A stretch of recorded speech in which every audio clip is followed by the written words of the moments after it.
Hello friends, welcome to GK info tuber. Friends, English में आज हम पढ़ेंगे सोनेट। सोनेट ये हमारे लिटरेरी डिवाइस या लिटरेरी टर्म्स में यूज होती है और वैसे देखा जाए तो ये पोइट्री का ही एक पार्ट है। सोनेट सोनेट क्या होता है? एक छोटी सी कविता जिसको हम बोल सकते हैं, एक छोटी सी कविता। और इसको लिखने वाले को बोलते हैं सोनेटियर। तो ये क्या होती है? 14 लाइनों की एक छोटी सी पोइम होती है, लिरिक पोइम। मेनली इसका थीम क्या होता है? लव थीम होता है। ज़्यादातर ये प्यार के लिए लिखी जाती है। जैसे आपने शेक्सपियर के सोनेट देखे होंगे, उन्होंने 154 सोनेट्स लिखे हैं, वो लव की थीम के ऊपर आधारित मिलेंगे। Which consist of 14 iambic pentameter. Iambic pentameter के बारे में मैं आपको बाद में बताऊंगी, जब हम मीटर पढ़ेंगे उसमें बताऊंगी। Linked by an intricate rhyme scheme. उसके अंदर क्या होता है? एक राइम स्कीम होती है proper. The rhyme in English, क्योंकि ये सोनेट को पहचान ही हम राइम स्कीम के बेस पे सकते हैं, क्योंकि राइम स्कीम से हम ये आइडिया लगा सकते हैं कि ये इटालियन सोनेट है या इंग्लिश सोनेट है या पेट्रार्कन सोनेट है, मिल्टोनिक है, कौन से हैं। तो राइम स्कीम के बेस पे हम इसको पहचान सकते हैं। राइम स्कीम इसके अंदर मेन होती है। यूजुअली फॉलो 1 और 2 मेन पैटर्न्स, और ये 2-3 पैटर्न्स यूज करते हैं। ये तो हिंदी में जिनको हिंदी समझ आती है वो आप ये देख सकते हैं। तो इसमें क्या होता है? सबसे पहले जो इटालियन सोनेट या पेट्रार्कन सोनेट है, इसको हम कह सकते हैं। सोनेट 2 प्रकार के होते हैं, एक इंग्लिश सोनेट और दूसरा हमारा इटालियन सोनेट या पेट्रार्कन सोनेट। और पेट्रार्कन सोनेट को हम मिल्टोनिक सोनेट भी बोलते थे, क्योंकि मिल्टन ने भी इसी राइम स्कीम के बेस पे लिखा था। और क्लासिकल इसलिए क्योंकि ये बहुत पुराने हैं, इटालियन इसलिए क्योंकि इटली में इसकी शुरुआत हुई थी और पेट्रार्क नामक पोएट ने की थी। तो इसके 2 पार्ट होते हैं इटालियन या पेट्रार्कन सोनेट के। सबसे पहले इसके 8 लाइनें और ये 6 लाइनें। तो इस 8 लाइनों को आप क्या बोलेंगे? ओक्टेव बोलेंगे। इसका नाम क्या होता है? ओक्टेव। जिसके अंदर पोइट क्या करता है? अपने आप से क्वेश्चन करता है, किसी भी चीज़ के ऊपर दुख व्यक्त करता है। उसके बाद इन लास्ट वाली जो 6 लाइनें, इसके अंदर खुद ही अपने आप को आंसर दे करके और शांत कर लेता है। लेकिन जब 8 से 9वीं लाइन की तरफ हम बढ़ते हैं तो उसको हम क्या बोलेंगे? वोल्टा। 9वीं लाइन की तरफ हम बढ़ते हैं तो 8वीं से 9वीं लाइन की तरफ जाते टाइम जो भी एक चेंज आता है उसको हम बोलेंगे वोल्टा। तो ये 14 लाइन्स की होती है। इसके 2 पार्ट होते हैं, एक 8 लाइन और 6 लाइन। 6 लाइन को हम क्या बोलेंगे? सेस्टेट बोलेंगे। तो जो 8 लाइन है वो कोट्रेन के अंदर बटी होती है। जो 4-4 लाइनों की जो चौपाई होती है उसके अंदर होती है। तो ये इसमें 8 लाइनें ऐसे होगी, 4+4, ये 8 लाइनें हो गई, और 3+3। तो इनकी राइम स्कीम है वो सेम सेम मिलेगी आपको। जैसे इसकी होती है अब्बा अब्बा, A B B A, A B B A, और इसकी होती है C D E तो इनकी राइम स्कीम सेम मिलेगी। मिल्टन ने भी यही राइम स्कीम यूज की थी। मिल्टन ने भी 24 सोनेट्स लिखे थे। और इटालियन उन्होंने पेट्रार्कन ने भी यही सोनेट के अंदर वो जो राइम स्कीम है वो यूज की थी, सॉरी। और आगे जा कर के फिर शेक्सपियर ने क्या किया? शेक्सपियर ने थोड़ा सा इसको चेंज कर दिया। उन्होंने क्या किया? उन्होंने 3 पार्ट बना दिए। इसी 14 लाइन, यही 14 थी, लेकिन इसको क्या कर दिया उन्होंने? 3 पार्ट में कर दिया। पहले ही इन्होंने किया A B A B A B A B C D ऐसे कर दिया इन्होंने। जैसे शुरू में 2 लाइनों की सेम कर दी, फिर 2 लाइनों की कर दी, फिर C D, फिर ये 4 लाइनें अलग कर दी। मतलब लाइनें तो 4-4 ले ली इन्होंने, लेकिन राइम स्कीम इनकी अलग अलग कर दी। A B A B C D E F G last वाली जो G है, ये एक दोहा के रूप में ही उन्होंने यूज कर दिया, दोहा बना दिया इसका। तो इसके अंदर क्या हुआ? इन्होंने 3 पार्ट में कर दिया। पहले 4 लाइनें, फिर 4 लाइनें, फिर 4 लाइनें, ऐसे करके 12 लाइनें ले ली, और उसके बाद में 2। तो इनकी राइम स्कीम हमेशा आपको ऐसे मिलेगी, 4 लाइनों की अलग मिलेगी, 4 की अलग और 4 की अलग मिलेगी, और लास्ट में 2 जो एक जैसे अक्षर मिलेंगे उसमें जी मिलेगा आपको। तो उसको आप बोलेंगे इंग्लिश सोनेट। इंग्लिश और शेक्सपियरियन सोनेट बोल सकते हैं आपको आप इनको। और नेक्स्ट आगे हमारे हैं, वर्स तो बाद में करेंगे हम। एक इसमें होता है pentameter. The style of sonnet is iambic pentameter. Iambic pentameter क्या होता है? जैसे इसके अंदर 10 सिल्बल मिलेंगे आपको। पेंटामीटर का मतलब होता है 5, और 1 फुट के अंदर ना 2 सिल्बल होते हैं, इसलिए 10 सिल्बल मिलेंगे। एक ही लाइन के अंदर 10 वोवल मिलेंगे ऐसे, जिसके अंदर स्ट्रेस वगैरह होगा, या वो मैं आपको बाद में समझाऊंगी। The theme of sonnet is love, और इसका थीम आपको क्या मिलेगा? लव मिलेगा। Petrarch was the first poet who use sonnet. मैंने आपको बताया था कि पेट्रार्क पहले कवि थे जिन्होंने सोनेट का यूज किया था। The writer of sonnet is called sonneteer. Sonneteer की आप स्पेलिंग देख लेना, SONNETIARS होती है, ठीक है। नेक्स्ट हम करेंगे एलजी। एलजी में क्या होता है? एक विलाप गीत होता है, शोक गीत होता है, जिसको हम एलजी, वैसे तो ये लेटिन वर्ड है, एलिगो से बना है, विच मीन ए लेमेंटेशन, जिसका मतलब होता है विलाप करना।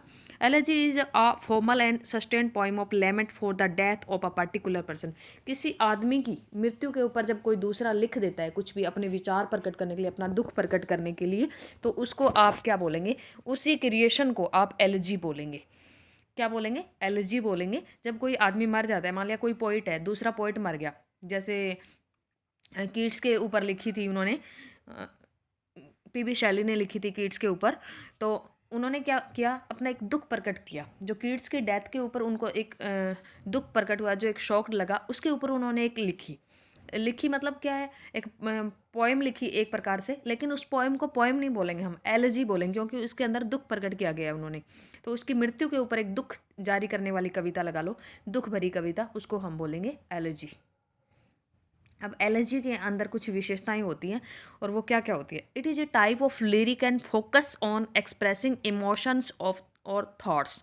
तो इसमें क्या होता है, एक लिरिक टाइप की पोएम होती है, और ये फोकस किस चीज़ के ऊपर करती है, इमोशन के ऊपर, हमारी सीधा हमारी भावनाओं के ऊपर, क्योंकि दुख तो हम तभी प्रकट करेंगे जब हमारे अंदर फीलिंग्स होंगी, हमारे अंदर इमोशंस होंगे, हमारे अंदर थॉट्स होंगे।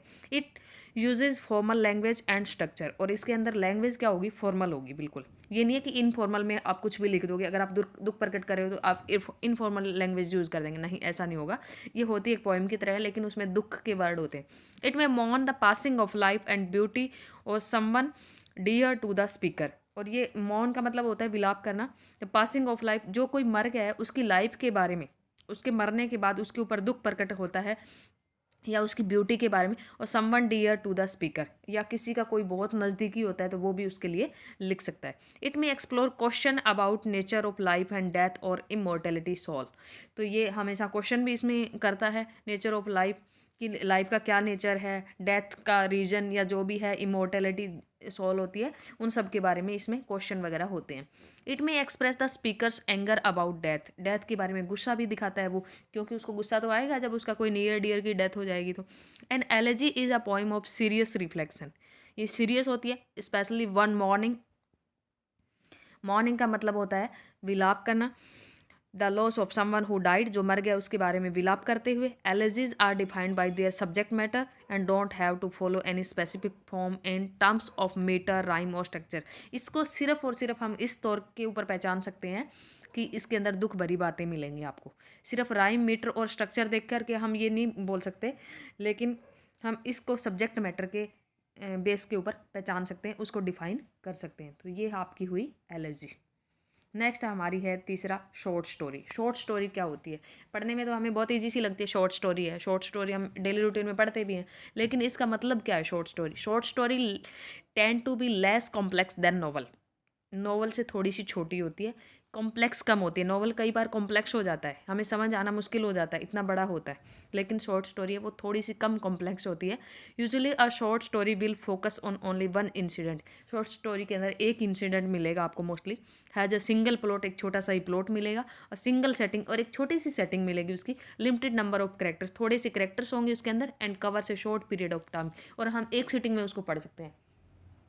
जैसे हम एक जगह बैठ के छोटी सी एक स्टोरी है तो उसको हम पढ़ डालेंगे पूरी को, हमारा बीच में छोड़ने का मन नहीं करेगा अगर वो बहुत इंटरेस्टिंग हुई। तो इसका मतलब क्या हुआ है, थोड़े से लिमिटेड उसके अंदर करेक्टर होते हैं, सिंगल सिंगल सेटिंग होती है, सिंगल प्लॉट होता है, सिंगल इंसिडेंट होता है, तो हम छोटे से टाइम में पढ़ लेते हैं, एक सिंगल सेटिंग में पढ़ लेते हैं। Short story most often refer to a work of fiction no longer than 20,000 words and no shorter than 1,000। तो शॉर्ट स्टोरी क्या होती है, वो फिक्शन का ही एक पार्ट होती है वैसे तो, लेकिन वो क्या होती है, 20,000 वर्ड से उसके अंदर कम होते हैं, और नो शॉर्टर देन 1,000, 1,000 से 1,000 से ज़्यादा वर्ड होते हैं, और 20,000 से कम होते हैं, क्योंकि 20,000 से ऊपर तो फिर नॉवल बन जाएगा, तो उससे छोटी। वैसे एक बीच का पार्ट भी होता है, नोवेला भी होता है, जो शॉर्ट स्टोरी से थोड़ा बड़ा होता है, नोवेल से कम होता है, उसको नोवेला बोलते हैं। नोवेल है वो 20,000 वर्ड से उसके अंदर ज़्यादा होंगे, और जो शॉर्ट स्टोरी है उसमें कम से कम 1,000 तो होंगे ही होंगे। तो ये आपकी हुई शॉर्ट स्टोरी। उसके बाद है short story is fully developed story which is shorter than a novel and longer than fable. Fable क्या होती है, जो जंगली जानवरों की, जैसे आपने पंचतंत्र, विष्णु शर्मा का पंचतंत्र पढ़ा होगा, उसको बोलते हैं फेबल, जिसमें जानवरों के माध्यम से शिक्षा हमें मिलती है। It typically takes just a single setting for reading.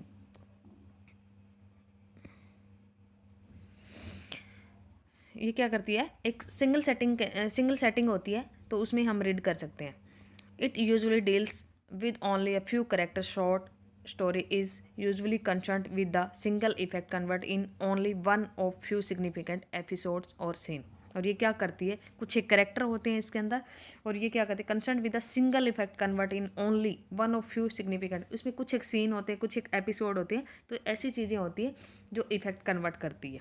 तो ये हुई आपकी शॉर्ट स्टोरी। तो आज हमने पढ़ा है शॉर्ट स्टोरी के बारे में। शॉर्ट स्टोरी नॉवल से छोटी होती है, नोवेला से भी छोटी होती है, लेकिन इसमें 1000 वर्ड कम से कम मिलेंगे आपको। एक सिटिंग में हम इसको पढ़ सकते हैं। उसके बाद हमने पढ़ा एलर्जी क्या होती है, और कुछ महत्वपूर्ण इंपॉर्टेंट जो एलर्जी है हमारे लिटरेचर के अंदर, वो भी मैं आपको बताऊंगी, क्योंकि उनमें से भी एक एलर्जी पूछ ली जाती है। उसके बाद में हमने पढ़ा सोनेट, और सोनेट क्या होता है, कैसे लिखा जाता है। तो आज के लिए हम इतना ही करेंगे लिटरेरी टर्म्स में। 2-3 दिन में हमारी लिटरेरी टर्म्स मेन है वो सारी कंप्लीट हो जाएंगी। आज के लिए इतना ही। Bye bye, take care.